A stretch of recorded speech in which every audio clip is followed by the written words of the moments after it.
जय श्री कृष्ण, राधे राधे। कैसे हैं आप सभी। तो एकादशी कोई सी भी हो, हर एकादशी पे तुलसी जी की पूजा का बड़ा ही महत्व होता है और तुलसी जी की पूजा करने से हमें सौभाग्य और समृद्धि की प्राप्ति होती है और लक्ष्मी माता भी प्रसन्न होती हैं। तो आज का टॉपिक है कि तुलसी माता के पास दिया जलाने से हमें क्या फल मिलता है और उसके हमारे क्या उपयोग हैं। तो जब एक बार माता लक्ष्मी ने भगवान विष्णु से पूछा कि हे स्वामी, तुलसी के पास दीपक जलाने का क्या महत्व है और रोज शाम को तुलसी के पास दीपक जलाने से क्या होता है, इससे मनुष्य को कौन सा फल प्राप्त होता है, तुलसी के पास दीपक जलाने की विधि क्या है तथा दीपक जलाने के समय कौन से मंत्र का उच्चारण करना चाहिए, आप मुझे विस्तार से बताइए। तब भगवान विष्णु कहते हैं, हे देवी, आपने समस्त मानव जाति के कल्याण के लिए बहुत ही महत्वपूर्ण प्रश्न किया है। आपके इस प्रश्न का उत्तर देने के पूर्व मैं आपको एक प्राचीन कथा सुनाता हूँ। आपको सभी प्रश्नों के उत्तर मिल जाएंगे, इसीलिए आप इस कथा को ध्यान पूर्वक सुनिए। इस कथा को ध्यान पूर्वक सुनने मात्र से ही मनुष्य को 100 वर्षों तक तुलसी के पास दीपक जलाने का पुण्य फल प्राप्त हो जाता है। और फिर माता लक्ष्मी कहती हैं, स्वामी, मैं इस कथा को सुनने के लिए उत्सुक हूँ, कृपया आप इस कथा को सुनाना प्रारंभ कीजिए। तब भगवान विष्णु माता लक्ष्मी को इस कथा सुनाने के लिए कहते हैं कि हे देवी, पूर्व काल की बात है, दक्षिण दिशा में तुंगभद्रा नामक एक बहुत बड़ी नदी है। इस नदी के किनारे हरिहरपुर नाम का एक अत्यंत सुंदर नगर बसा हुआ है। उसी नगर में काशी नाम के एक ब्राह्मण निवास करते थे। वो अत्यंत गुणवान और चरित्रवान, धर्म कार्य करने वाले तथा वेदों के मार्ग पर चलने वाले थे और उन्होंने समस्त शास्त्रों का अध्ययन किया हुआ था। उस ब्राह्मण की पत्नी थी जिसे लोग दुराचार कहकर बुलाते थे, क्योंकि उसके कर्म ही उसके नाम के अनुसार थे, पर सदैव ही अपने पति को अपमानित करती थी, पति को भयंकर दुख देती थी, पति के लिए कभी भोजन नहीं बनाती थी।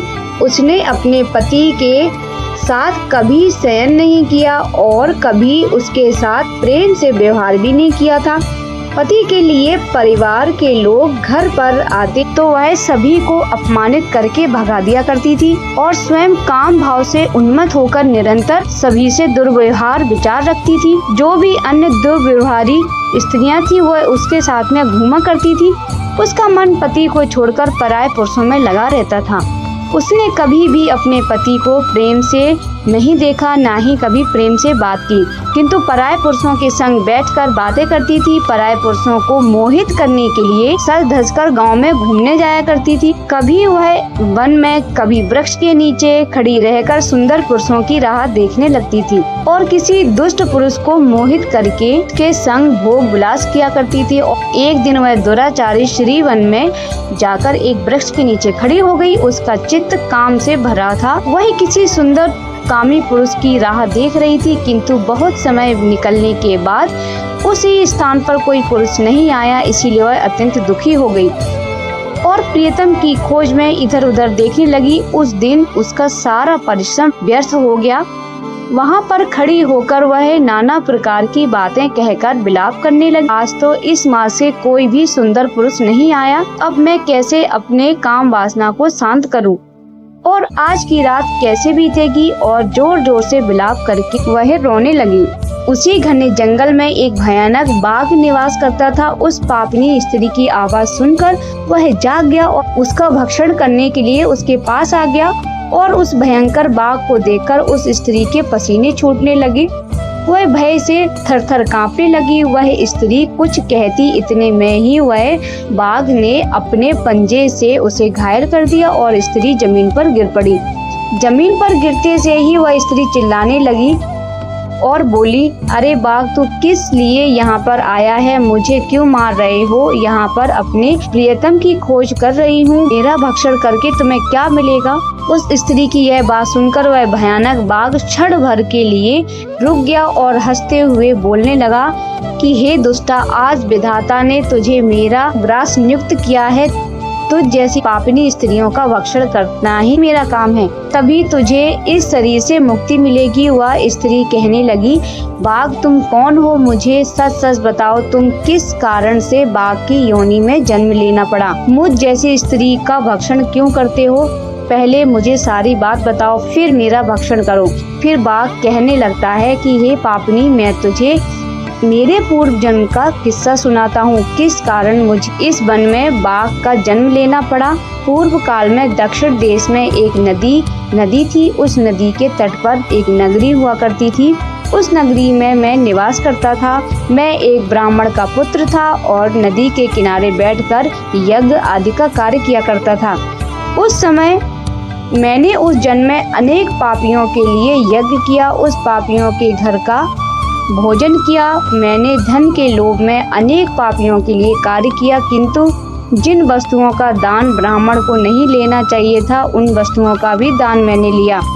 दूसरों से धन ले जाता था लेकिन कभी वापस नहीं करता था। इस प्रकार मैं पाप करते हुए मुझे बहुत साल बीत गए। मैं बूढ़ा हो गया, मेरे बाल सफेद हो गए, आंखें सूज गईं, मुंह से दांत गिर गए, लेकिन फिर भी मेरी दान लेने की आदत नहीं छूटी और मैं पाप करता रहा। फिर एक दिन धन के लोभ में नदी के किनारे गया और अन्य धूर्त ब्राह्मणों के साथ मिलकर हमने लोगों को ठगा। झूठ मंत्र वचन बोलकर हमने बिना विधि विधान के ही देवी देवताओं का पूजन किया और बहुत सारा धन दान के लिए उसी स्थान पर ले लिया। उसी स्थान पर एक बीमार कुत्ते ने मेरे पैर में काट लिया और मैं मूर्छित होकर गिर पड़ा। उसी क्षण मेरे प्राण चले गए, किंतु यम के दूत उस स्थान पर प्रकट हुए और मुझे पकड़कर यमपुरी ले गए। यहाँ तक कि यमराज ने चित्रगुप्त से मेरे कर्मों का लेखा जोखा निकालने के लिए कहा, किंतु चित्रगुप्त कहने लगे कि धर्मराज, इस ब्राह्मण ने घोर पाप किए हैं। इसने दूसरों से झूठ कहकर धन लूटा है, विधि विधान से पूजा न करके झूठ मंत्र बोलकर भगवान का अपमान किया है, इसीलिए यह पापी ब्राह्मण केवल नरक जाने के ही योग्य है। फिर यमराज ने अपने दूतों को आदेश देकर मुझे नरक की अग्नि में डाल दिया और अनेक वर्षों तक नरक की अग्नि में सजा भोगने के बाद मुझे बाघ का शरीर प्राप्त हुआ और मैं इस दुर्लभ वन में निवास करने लगा। मैं अपने पूर्व जन्म के पापों को याद करके कभी महात्मा, साधु पुरुष, सती स्त्रियों का भक्षण नहीं करता हूँ। मैं केवल पापी, दुराचारी तथा उल्टा स्त्रियों का ही भक्षण करता हूँ, ताकि मुझे पाप से मुक्ति मिल जाए। इस प्रकार से उस बाघ ने अपने पूर्व जन्म का दृष्टांत कह सुनाया और उस स्त्री से कहने लगा, पापनी, तेरे आचरण से तू उल्टा दिखाई पड़ती है। अपने पति को छोड़कर तू इस वन में दूसरे पराये पुरुष के साथ भोग विलास करने के लिए आई है, इसीलिए आज तू मेरा ग्रास अवश्य बनेगी।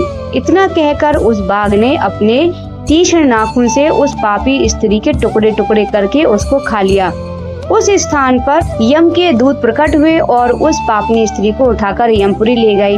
वहाँ पर उसने यमराज के सामने खड़ा कर दिया और फिर चित्रगुप्त से जब उस स्त्री का लेखा जोखा मांगा गया तो चित्रगुप्त यमराज से कहने लगे, धर्मराज, यह स्त्री तो अत्यंत पापनी है।